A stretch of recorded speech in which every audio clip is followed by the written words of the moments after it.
2025 సంవత్సరం జూన్ నెల ధనస్సు రాశి వారికి ఏ విధంగా ఉండబోతుందో ఇప్పుడు గురుగారి మాటల ద్వారా తెలుసుకుందాం. 2025 సంవత్సరం జూన్ నెల 9వ రాశి ధనస్సు రాశి ఫలితాలు చెప్పుకున్నాం. ఈ ధనస్సు రాశికి వచ్చేప్పటికల్లా శని అర్ధాష్టమం. మరి ఈ అర్ధాష్టమ శని బాగా ఇబ్బంది పెట్టేవాడు. ఎన్ని రకాల బుధుడు బాగున్నాడు, గురువు బాగున్నాడు.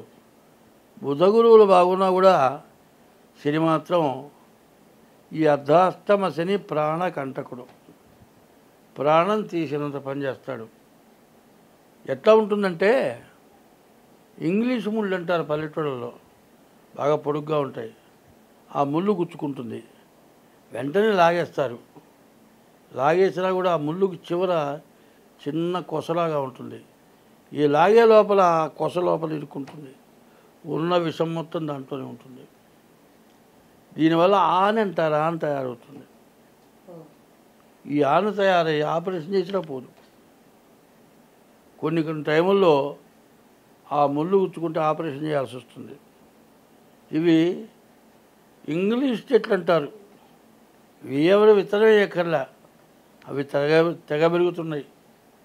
మరి ధర్మ సంతానం కూడా అట్లాగే పెరుగుతుంది. ఈ ధర్మ సంతానం ఎట్లా ఉందో ఇంగ్లీష్ తుమ్మ చెట్లు కూడా అట్లాగే ఉన్నాయి.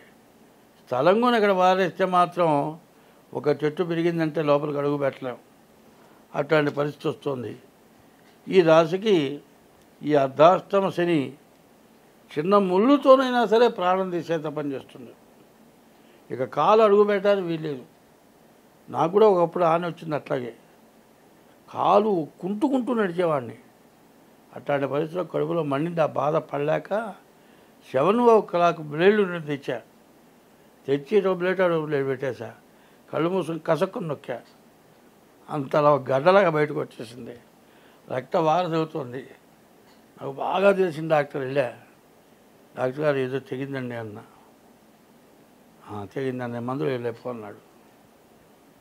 ఏమిటండి అంటే, అరే బ్లేడ్ కొట్టి కోసుకొచ్చి మందులు ఇవ్వమంటారు ఇవరా అని తిట్టి కట్టుకట్టాడు. దాంతో ఆన పోయింది. ఈరోజు వరకు ఆన బాధ లేకుండా ఉన్నా. ఎందుకంటే నడిచేటప్పుడు ముళ్ళు చూసి నడవాలి.